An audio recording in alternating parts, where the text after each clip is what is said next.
মধ্যেও চলছে ইরানের পরমাণু কর্মসূচি। ইসরায়েলকে নরক দেখানোর হুঁশিয়ারি। ইরানে আবারও ইসরায়েলি হামলা। বিজয়ের পথে ইসরায়েল, বললেন নেতানিয়াহু। এতক্ষণ শুনছিলেন সংবাদ শিরোনাম, এবারে বিস্তারিত। ইসরায়েলের সামরিক হামলার মধ্যেও ইরান তার শান্তিপূর্ণ পারমাণবিক কর্মসূচি অব্যাহত রেখেছে বলে জানিয়েছেন দেশটির পররাষ্ট্র মন্ত্রণালয়ের মুখপাত্র ইসমাইল বাঘাই। সোমবার এক সংবাদ সম্মেলনে তিনি বলেন, ইরানের পরমাণু কর্মসূচি জাতিসংঘ নিরাপত্তা পরিষদের প্রস্তাব 2231-এর অধীনে বৈধতা পেয়েছে এবং তা থামানোর ক্ষমতা কোনো সংস্থার নেই। তিনি ইসরায়েলি আগ্রাসনকে ইতিহাসের এক ভয়ঙ্কর নজির আখ্যা দিয়ে বলেন, ইরানের পারমাণবিক স্থাপনায় হামলা চালিয়ে ইসরায়েল এটি শুধু ইরানের সার্বভৌমত্ব নয়, বরং আন্তর্জাতিক পরমাণু নিরস্ত্রীকরণ চুক্তিকেও ক্ষতিগ্রস্ত করেছে।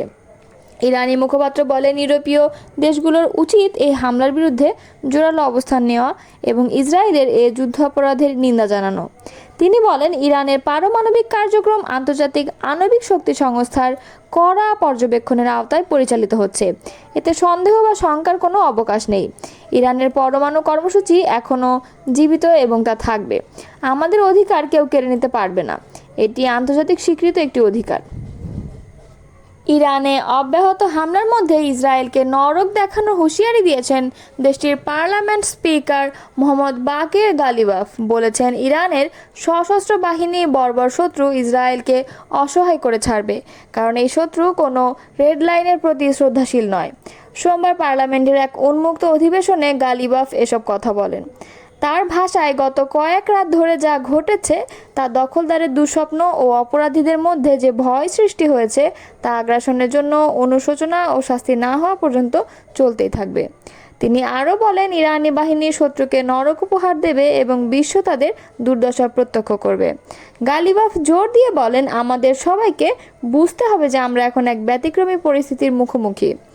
আমাদের বর্বর শত্রু কোনো রকম নীতিগত সীমারেখা মানে না। চূড়ান্ত বিজয় নিশ্চিত, তবে এ পথে চড়াই উতরাই থাকবে, এটাই স্বাভাবিক। এমন পরিস্থিতিতে বিভিন্ন জাতিগোষ্ঠী ও মতাদর্শের ইরানি জনগণ এখন ঐক্যবদ্ধভাবে সশস্ত্র বাহিনীর পক্ষে দাঁড়িয়েছে বলে উল্লেখ করেন তিনি।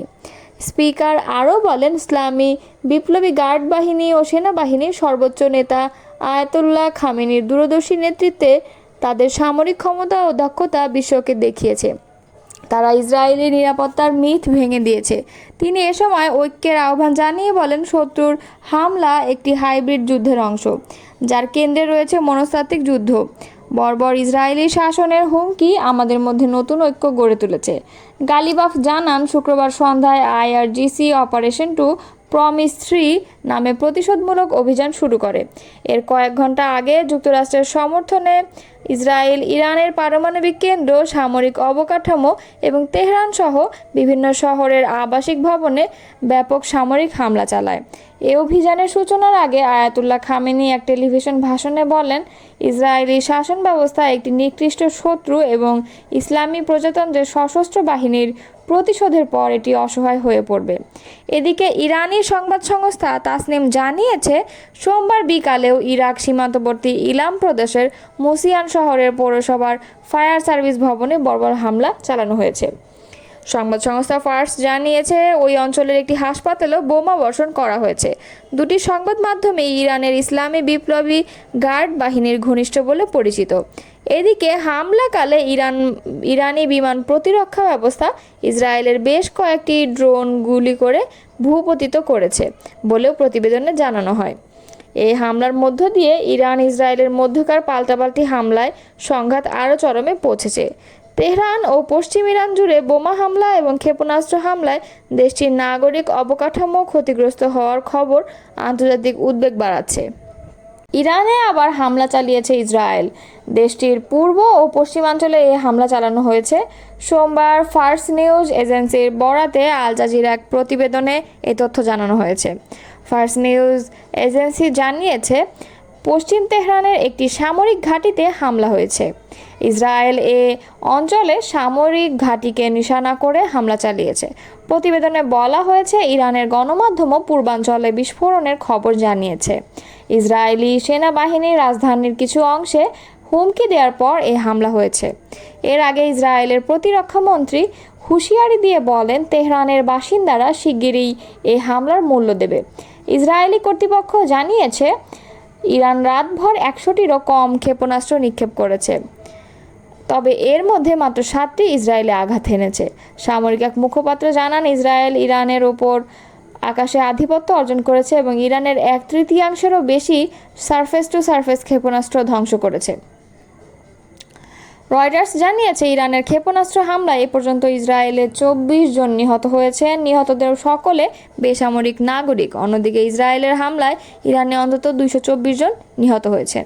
এদিকে বিশ্বব্যাপী পারমাণবিক অস্ত্র বিস্তার রোধে গঠিত আন্তর্জাতিক চুক্তি নন প্রলিফারেশন ট্রিটি থেকে সরে যাচ্ছে ইরান।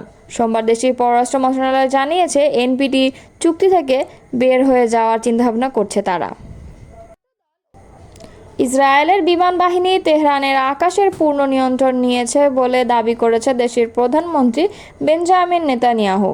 সোমবার ইসরায়েলের মধ্যাঞ্চলের তেল নোফ বিমান ঘাঁটি পরিদর্শনে গিয়ে এই দাবি করেছেন তিনি। ইসরায়েলি গণমাধ্যমে টাইমস অব ইসরায়েলের প্রতিবেদনে বলা হয়েছে সোমবার মধ্যাঞ্চলীয় তেল নোফ বিমান ঘাঁটি পরিদর্শন করেছেন ইসরায়েলের প্রধানমন্ত্রী বেঞ্জামিন নেতানিয়াহু। এ সময় তার সঙ্গে ছিলেন ইসরায়েলি প্রতিরক্ষা মন্ত্রী ইসরায়েল কাটজ ও chief of staff lieutenant general Eyal Zamir. ঘাঁটিতে সামরিক কর্মকর্তাদের সঙ্গে কুশল বিনিময় করেন ইসরায়েলি প্রধানমন্ত্রী। সেখানে তিনি বলেন ইসরায়েলের বিমান বাহিনী তেহরানের আকাশ নিয়ন্ত্রণে নিয়েছে। নেতানিয়াহু বলেন আমরা পরমাণু ও ব্যালিস্টিক ক্ষেপণাস্ত্র হুমকি নির্মূল করার দুটি লক্ষ্য অর্জনের পথে এগিয়ে যাচ্ছি। তেহরানের বাসিন্দাদের উদ্দেশ্যে তিনি বলেন তেহরান ত্যাগ করুন, আমরা পদক্ষেপ গ্রহণ করছি। ইসরায়েলি প্রধানমন্ত্রী বলেন তেহরানের আকাশ নিয়ন্ত্রণে নেয়ায় আমরা এখন সেসব লক্ষ্যবস্তুতে আঘাত করছি যা ইরানি শাসক গোষ্ঠীর। এর বিপরীতে ইরানের অপরাধী শাসক গোষ্ঠী আমাদের সাধারণ নাগরিক, শিশু ও নারীদের হত্যায় মেতে উঠেছে। তিনি বলেন ইসরায়েল তেহরানের সাধারণ মানুষকে আগে ভাগেই রাজধানী ত্যাগ করার আহ্বান জানিয়েছে, কারণ ইসরায়েলি বিমান বাহিনী রাজধানীর নির্দিষ্ট লক্ষ্যবস্তুতে হামলা করেছে। বিমান ঘাঁটিতে সৈন্যদের উদ্দেশ্যে বলেন আপনাদের ধন্যবাদ। সৃষ্টিকর্তার সহায়তায় আমরা ইরানের বিরুদ্ধে পদক্ষেপ গ্রহণ করব এবং সফল হব। আমাদের বিজয় না হওয়া পর্যন্ত এগিয়ে যাব। ইরানের স্বাস্থ্য মন্ত্রণালয় বলছে শুক্রবার থেকে শুরু হওয়া ইসরায়েলি হামলায় এখন পর্যন্ত দেশটিতে অন্তত 224 জন নিহত হয়েছে। অন্যদিকে ইরানের হামলায় ইসরায়েলে কমপক্ষে 2 জন নিহত ও আরও অনেকেই আহত হয়েছেন।